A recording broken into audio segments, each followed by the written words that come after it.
If you're just arriving now, please allow yourself to settle, leave your day behind, come to the presence together. We will begin shortly. Delighted to have you. We are about to begin. I am Rabbi Chasya Steinbauer, the founding director of the Institute for Holiness, Kehilat Mussar, Machon Lekdusha. We're here based in the Galil in Israel, and we're dedicated to Mussar Mindfulness, the practice of the Jewish tradition of Mussar and insight meditation, and gaining the wisdom and the guidance from both. We're delighted to have you. Thank you for joining today. We are in the middle of our 40 days Elul practice, Mussar Mindfulness. It is our ancestors' tradition to take this time from the new moon of the Jewish Hebrew month of Elul all the way until Rosh Hashanah and Yom Kippur, the new year and the Day of Atonement, to spend time doing self-reflection, introspection, really doing a process of tikkun hamidot, of repairing what we can, taking responsibility, doing teshuvah, returning, and this really kind of purification in the sense of really becoming aware of where our work is so that we can become fully present. So we're delighted to have you. Thank you for joining. So before we begin, I want to say that we have received a sponsorship for today's teaching in honor of the Institute for Holiness, Kehilat Mussar. It is an anonymous sponsorship, and we're delighted and thankful for the sponsorship and donation. Thank you so much. All your donations are kindly welcome to support this work, as this is a free will offering. You may be in touch with us should you like to go ahead and offer a sponsorship or donation in honor or memory of someone. So we're going to jump into our usual kavanah that we always do together, our intention for today's practice. And I'm going to share screen with you to do this. Okay. So before you have our intentions. We're now open to 3 kavanot that we say. And we can do this practice daily before any of our words, thoughts, and deeds of caring for the self, which this practice is, this half hour that you're dedicating to your practice. It's also an act that it's going to be for others, because that's why we do this work. And it's really about strengthening our relationship with the Almighty, with the divine. So we say, this is something I am doing to strengthen my own soul in order to be of benefit to others in the future. And then we also say, starting right here in the second paragraph, this is something that I am doing to strengthen my relationship to others so I can be a better conduit of God's good to others when they need me. And finally, to strengthen our relationship with the divine, we say in the bottom paragraph here, this is something I am doing to strengthen my relationship with the Creator so I can be a better conduit of God's good to others when they need me. And that is our intention, our kavanah today. We are on day 25 of Elul. Delighted to be here together in practice. And our text today, as you might recall, we are in the 4th week together of this practice, where we started off really looking at self-forgiveness in the first week. In the second week, it was looking at forgiveness of an other that was close to us, an easy, calm relationship. And the third week was looking at anyone that was a neutral person, that was more of an acquaintance. Someone that we weren't close to, but that we would see maybe from time to time, that either caused us suffering or we caused them suffering during the year, either by being impatient or angry or who knows what might have transpired. This fourth week is the more difficult week, usually in the practice. And that is where we are looking at a difficult relationship. It's one that we don't have anything traumatic because we don't want to engage in practice where we might need actually the help of a therapist. This is more a relationship where we can still manage it, but it has tension. There's discomfort there. And that is usually, as I said, more challenging to practice around, because not only do we often put up guards around our heart, so therefore it's hard to forgive that person. We often tell ourselves excuses not to engage in changing or seeing the relationship differently. So we use our Mussar mindfulness to see what midot are in balance that are not allowing us to have a more healthy relationship, and also using mindfulness to wake up to what is arising within us, what's actually happening in the relationship, and being able to move from unpleasant to neutral, perhaps, or neutral to pleasant. So I went to go pull up this text to share with you, as I usually do. And I, of course, couldn't find the file in time. And so I don't want to take time away from our learning together. But this is a key Mussar text. It comes from my beloved colleague and friend, Rabbi Micha Berger. It's his new book called Widen Your Tent, Thoughts on Life, Integrity, and Joy. And he really based his work on Rav Shimon Shkop's introduction to Sharei Yosher. And Rabbi Shkop has this amazing mission statement for us as Jews. And I would apply it to non-Jews also, because we all have a purpose to, you'll hear what the mission statement is, and you'll see how it applies to all of humanity. But in particular, if I were going to tell you, we Jews have a mission statement, you might think, well, what's that? So I will share a little with you here. Short teaching. יתברך הבורא ויתעלה, והיוצר שבראנו בצלמו, ודמות תבניתו, וחיי עולם נטע בתוכנו, שהיה אדיר חפצנו. Blessed should be the creator, and exalted should be the maker, who created us in God's image and the likeness of God's structure, and planted eternal life within us. Now, this is the key part. This is the mission statement here. שיהיה אדיר חפצנו, so that it'll be our greatest desire, להיטיב עם זולתנו, so that our greatest desire should be to be of benefit to others, to individuals, to the masses, now and to the future. So what this means is Rav Micha comes to say that this word, this terminology, lehetiv, to bring good, to cause good, to benefit others, is special in Rav Shimon Shkop's lexicon, and it means to bring God's good to others. And that's pretty profound. It sounds very simple, but imagine after you wake up, you've done your Modeh or your Moda'ani, and you're sitting there and you think, what is my purpose today?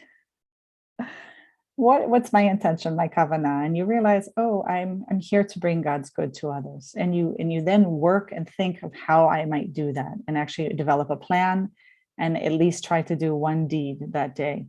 Think about how that would affect and change the world. And this is what we do in our Mussar practice. This is what we are trying to share and become together and really take on as our mission statement. So what does this have to do during the 40 days of Elul, which really leads into 10 days of Tishrei? Rosh Hashanah is coming on us. It is for us to really keep in mind that we are bringing God's good to others. That includes us, and as self-care in this practice that we're doing. And so we're going to keep that in mind, this mission statement. And I want you to hold on to it over this Shabbat also, where we really, again, let go of Moshe Rabbeinu, who will leave us in this parsha, the Shabbat, again. And really just think and really internalize how to live out this. This is part of the practice. So we're going to move into a guided meditation right now with some silence. I will lead you. If you have any trauma, any back pain, anything that sitting down is not going to be the right form of meditation for you, then take care of yourself. Know your needs. Stand up, secure yourself next to a chair for a standing meditation. If you need to do a walking meditation, that's fine. Or you can lie down also, but just keep your eyes open so you remain awake and alert. You don't want to fall asleep on us. For those of you that can sit, I invite you to bring yourself to an upright position, standing or sitting tall from the sit bones, grounded in your chair, really having your feet solid on the ground. Why? We want to be rooted. We want to feel ourselves in the chair or on the zafu, on the sitting meditation cushion, and our feet also if we're sitting in a chair, so that we feel that we are being held and cradled by God's earth, and that we are between heaven and earth right now. So we are sitting. You may put your hands resting on your lap or on your heart. And take 3 deep cleansing breaths, allowing yourself to arrive. And this is where we want to allow our breath to bring us to ease. You may close your eyes if you feel safe, or lower your gaze. Using the breath as your anchor to keep you in the present moment. As the breath slows down, where we want the in-breath and the out-breath to be the same length, inviting a sense of calm and kindness and compassion in today's practice.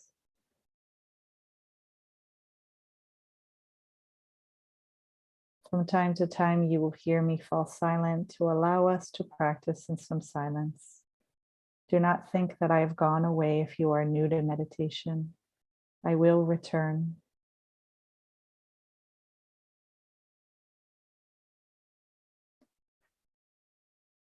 This is it. This is our last day of the 4th week.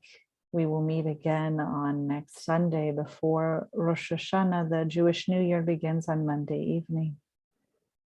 So if we haven't taken responsibility yet and apologize for hurting this person that we have this more difficult or unpleasant relationship, this is it. This is the time after this practice today to bring God's good and reach out and do your best. And if you must forgive them, even if they haven't asked for it, this is where we work on forgiving and letting go of whatever we're clinging to in our hearts. In the Torah, Moshe is about to die this Shabbat again, a noble and tragic death. Our beloved leader has been on this journey with us. We've been on with them, Bnei Israel, the children of Israel, through the desert. And then we will feel a void of Torah after the death of Moshe. From the time of Rosh Hashanah through the holidays, all the way through Simchat Torah, we will feel a void. And there not being a Torah portion each week in a sense. Not until we reach Bereshit in creation again. This beginning, which our teacher Joseph Goldstein always says, simply begin again in our meditation practice. And this is what we Jews do again and again every year after the high holidays and Simchat Torah. We simply begin again. And now we do this over and over in our practice with our breath. When the thoughts travel and take us away, when any sensation in the body calls for our attention, maybe it's emotions that we are getting stuck in, clinging to ideas, we simply awaken to that moment that we have gone off And we simply begin again and bring ourselves back to my voice, back to the anchor of your breath. And in this story of the Torah is a lesson for us that sometimes a death needs to happen, a little death, inside of letting go of how we once related to this person, to others that we might have difficult relationships with. We might need a little death of our assumptions about them, a little death of our opinions about them, a little death of what we expect from them. This is part of forgiveness. A little death of whatever we hold on to, of how we're relating in ways that are not in alignment with our values, of a form of clinging, whether it be in our heads, allowing this person or what the hurt they've caused us to take up free rent in our hearts. We have to have a noble yet tragic little death, a letting go. It is only then that something new can birth, just as Bereshit, as creation begins after the void of Torah during the month of Tishrei. And we instinctively and intuitively know this, but it's hard to let go. We often feel safer in the known and what is old, our unhealthy patterns of our behaviors. And soon on Monday evening will be Yom Harat HaOlam, the day the world is born. Its birthday comes before us. The new year, the head of the year, Rosh Hashanah. Allow yourself to be born into something new.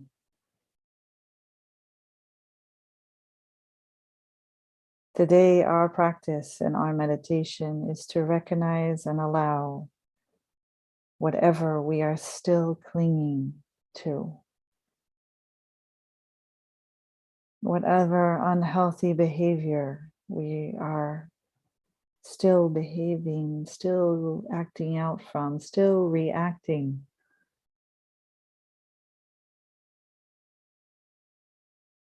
And we investigate now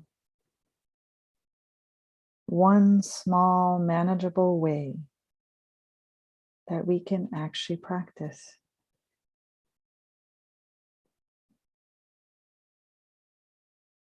That we can participate in with God's help in opening some small way, a shift in our being in relationship with this person. Maybe how we treat them. Maybe we take a deep breath or a sip of water before we speak back to them. Maybe we create a space between the match and the fuse. Maybe it'll be in how we take responsibility or in how we forgive and let go. For some of us, this will sound scary or hard. And it may be. All change is. And change is happening all the time as we learn in our mindfulness practice. What is here now passes.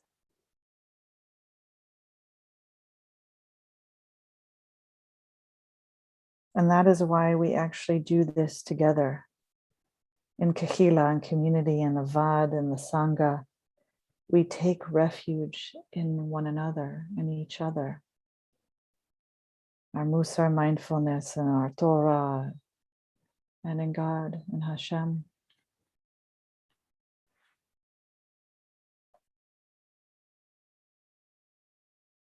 My beloved colleague and teacher Josh Fagelson, the executive director of the Institute for Jewish Spirituality based in the United States, shares a story about his own Ima, his mother, who taught about something called inverse paranoid or paranoia. So usually in paranoia, the person experiences the world is out to get them. But the inverse paranoid experiences the world as it is out to be kind to them. And that is part of developing this ayin tovah that we've been talking about now for 4 weeks. Developing this good eye to give the benefit of the doubt, even to ourselves. To develop this kindness, this compassion, this space before we react. To be able to respond with wisdom and discernment. So today we work in our meditation. We can even bring a smile to our face, as that will bring more ease, more alertness, as we engage in inverse paranoia, experiencing the world that is out to be kind to us. Facing the world each day as such, we can begin to feel an opening, a petach, in our heart. We might even begin to see this person that we struggle with, that has these moments of unpleasantness. Maybe we can even come to neutrality, if not pleasantness, from time to time. In Psalm 23, the Tehillim, it shares about letting goodness and kindness pursue me all the days of my life, that I may dwell in the house of the Lord. Well, we know from our mindfulness practice that we only can do this, one, first with calmness, with stillness, but being awake, present to the moment. And then we'll realize that we dwell among the Lord every minute. And what a gift that is to awaken to the good and give thanks. We are cultivating this capacity right now, moving from unpleasant to neutral, neutral to pleasant, awakening to the good and giving thanks.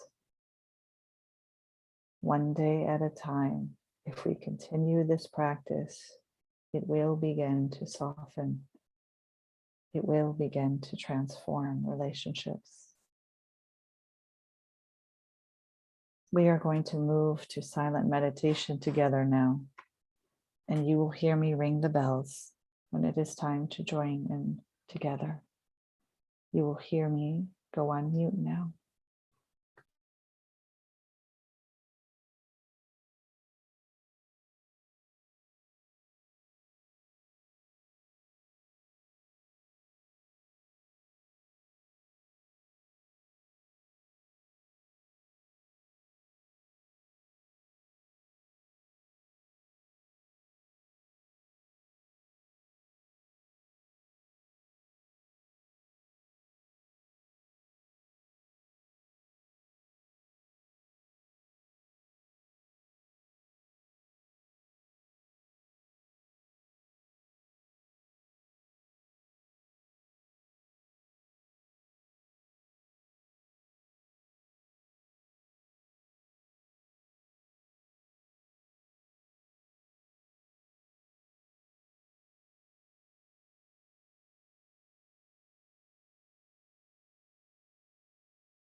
If your mind has wandered, your thoughts taking you to the future planning or thinking about something in the past, gently bring them back to my voice and your breath, to the present moment. Maybe it's strong emotions. Maybe this practice is evoking something in you. And you can just gently ask yourself, can I be with this? And if it's too strong for you, you just bring yourself to your breath. You can even gently open your eyes as we begin to come to a conclusion in our practice today.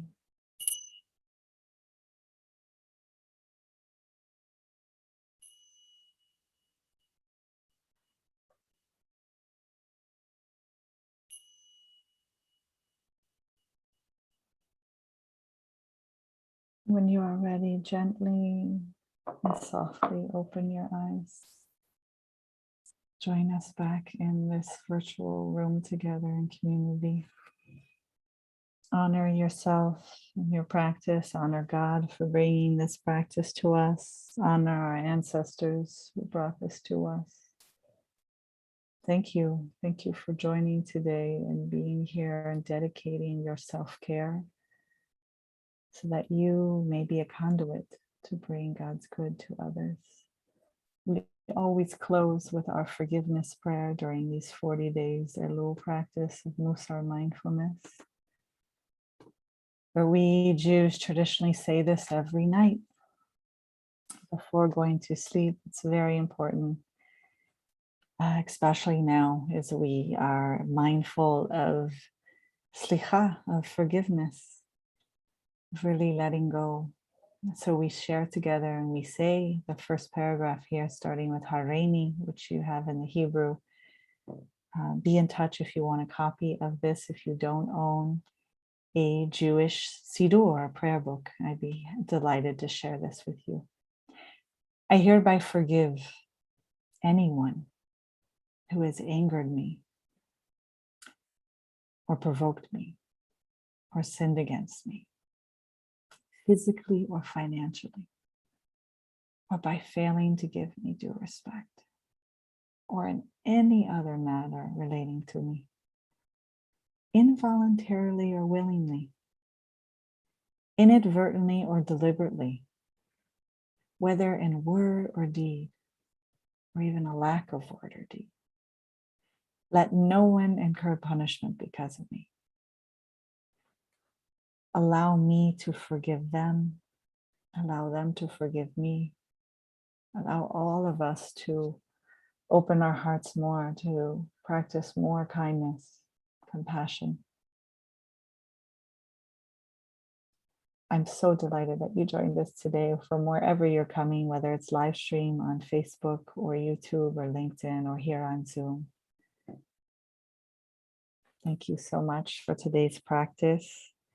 And we do not meet tomorrow, Friday, or Saturday, because it is my Sabbath and I don't use the computer or technology on Shabbat. But we will meet, Bezrat Hashem, God willing, on Sunday at the same time, 1:30 p.m. Eastern Standard Time, 10:30 a.m.